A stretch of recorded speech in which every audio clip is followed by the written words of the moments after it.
Assalamualaikum warahmatullahi wabarakatuh. Salam sejahtera bagi kita semua. Perkenalkan, nama saya Muhammad Adrian Ilhamsah, NIM 2402110591, mahasiswa PBG Prajabatan Universitas Jember tahun 2023. Pada kesempatan yang baik ini, saya akan menjelaskan mengenai implementasi praktik baik yang saya lakukan selama kegiatan PPL 1 terkait penerapan dan langkah-langkah scaffolding selama kegiatan pembelajaran di kelas. Implementasi kampanye praktik baik ini saya susun guna memenuhi nilai ujian akhir semester ganjil pada mata kuliah Perspektif Sosiokultural dalam Pendidikan. Selanjutnya, judul kampanye praktik baik saya yakni penerapan scaffolding pada zone of proximal dalam memenuhi kebutuhan belajar peserta didik kelas 7D SMP Negeri 3 Jember. Dari judul kampanye praktik baik saya ini, saya ingin menerangkan dan menjelaskan bagaimana penerapan scaffolding yang saya lakukan pada ZPD siswa, khususnya siswa kelas 7D, yakni kelas yang saya ampu selama kegiatan PPL 1 di SMPN 3 Jember. Masuk pada bahasan yang pertama, yakni intervensi terkait penerapan scaffolding pada Zone of Proximal Development atau ZPD. Zone of Proximal Development. Lev Vygotsky merupakan seorang psikolog Rusia yang mengemukakan konsepnya mengenai zona perkembangan proksimal atau Zone of Proximal Development. Menurut Vygotsky, perkembangan anak dapat dilihat dari dua tingkat, yakni tingkat zona perkembangan aktual dan zona perkembangan potensial. Zona perkembangan aktual itu dilihat dari kemampuan anak untuk mampu menyelesaikan tugas atau masalah secara mandiri. Sedangkan zona perkembangan potensial itu tampak dari kemampuan anak dalam menyelesaikan tugasnya atau masalah di bawah bimbingan orang dewasa. Sehingga jarak antara keduanya dinamakan Zone of Proximal Development. Maka dapat disimpulkan bahwa ZPD didefinisikan sebagai jarak antara zona perkembangan aktual dan potensial anak untuk dapat melakukan tugasnya di bawah bimbingan dan arahan peran orang dewasa atau teman sebayanya hingga mampu menyelesaikan masalahnya secara mandiri. Selanjutnya, tahapan ZPD. Vygotsky mengemukakan bahwa terdapat 4 tahapan dari ZPD yang terjadi di dalam perkembangan dan pembelajaran anak. Untuk yang tahap pertama mengenai more dependence to others. Pada tahap ini, anak mendapatkan banyak dukungan dan bantuan di awal dari orang yang lebih berpengetahuan dan berpengalaman, seperti guru, orang tua, teman sebaya, masyarakat, dan lain-lain, dalam pengembangan proses kognitifnya. Sehingga dalam teori pembelajaran, muncullah gagasan bahwa model pembelajaran yang sesuai untuk diterapkan dalam pembelajaran, yakni dengan menerapkan pembelajaran secara kooperatif dan kolaboratif. Masuk pada tahap kedua, yakni less dependence external assistance. Pada tahap ini, anak telah memperoleh pemahaman yang lebih baik dari pemahaman sebelumnya. Meskipun anak masih membutuhkan dukungan, namun bantuan tersebut dapat dikurangi sedikit demi sedikit, hingga anak mampu untuk mengambil inisiatif secara sendiri untuk mencoba melaksanakan tugasnya secara mandiri. Kemudian di tahap ketiga, internalization and automatization. Pada tahap ini, anak secara sadar memahami pentingnya mengembangkan keterampilan dan potensi yang dimiliki sehingga anak tidak lagi membutuhkan bantuan yang lebih banyak dari pihak lain dan anak mampu bekerja secara mandiri dalam mengerjakan tugasnya. Masuk pada tahap keempat, yakni de-automatization. Di tahap ini, seorang anak mungkin akan mengalami kemunduran ke tahap yang sebelumnya. Hal ini wajar terjadi karena ketika anak dihadapkan pada tuntutan yang berbeda atau masalah yang berbeda, maka anak akan memulai kembali dari tahap sebelumnya ke tahap selanjutnya. Sehingga pembelajaran ini menghasilkan pemahaman yang lebih kuat dan hal seperti inilah yang dinamakan sebagai pembelajaran yang bermakna bagi anak. Selanjutnya mengenai pengertian dari scaffolding. Scaffolding dalam pembelajaran merupakan sejumlah bantuan yang diberikan guru kepada siswanya di awal pembelajaran, dan selanjutnya bantuan tersebut sedikit demi sedikit dikurangi sehingga siswa dapat menyelesaikan tugas-tugasnya secara sendiri. Scaffolding sendiri merupakan metode atau strategi dalam pembelajaran yang dapat meningkatkan keterampilan pemecahan masalah siswa secara mandiri dan meningkatkan kemampuan berpikir kritis siswa yang sejalan dengan tahapan perkembangan kognitif yang semakin meningkat.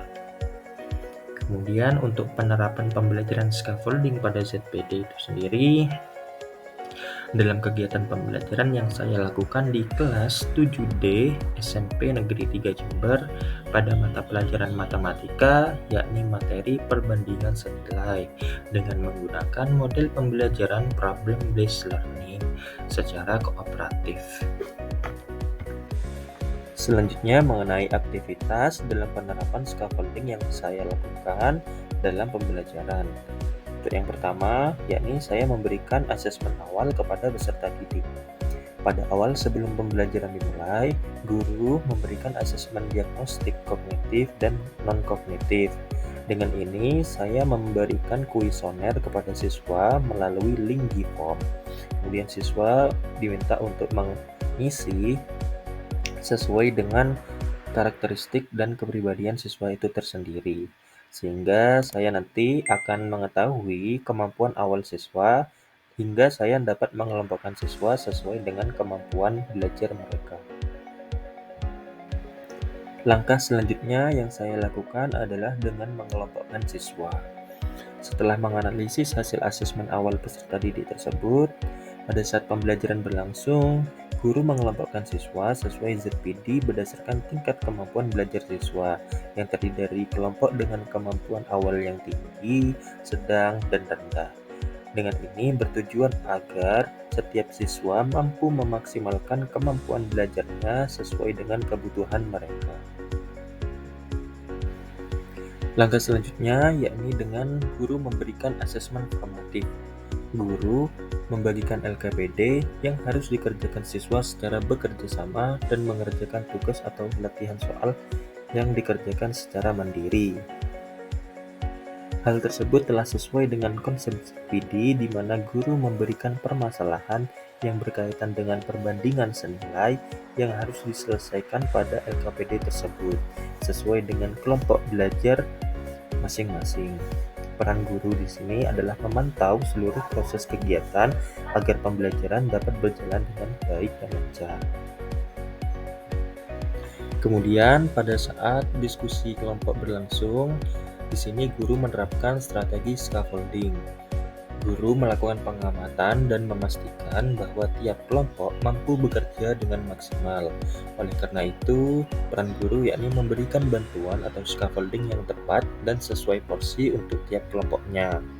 Aktivitas yang guru lakukan di sini adalah guru mengarahkan, mendampingi, dan membimbing siswa serta memantau sejauh mana proses kegiatan penyelesaian dari dalam LKPD siswa.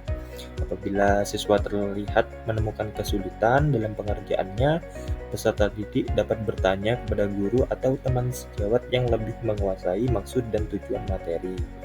Hal tersebut sesuai dengan konsep ZPD, di mana peserta didik dalam proses belajarnya sangat perlu perhatian dan bimbingan dari orang dewasa atau bekerja sama dengan teman sebaya yang lebih memahami materi yang sedang dipelajari.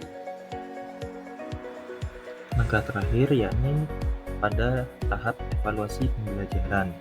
Guru memberikan kesempatan kepada peserta didik untuk memaparkan hasil diskusi kelompok di depan kelas. Guru memberikan kesempatan pula kepada peserta didik lainnya untuk memberikan tanggapan atau pertanyaan.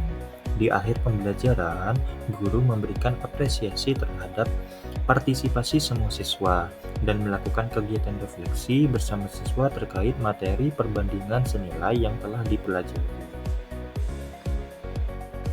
Selanjutnya, hasil yang dicapai terkait penerapan scaffolding pada Zone of Proximal Development.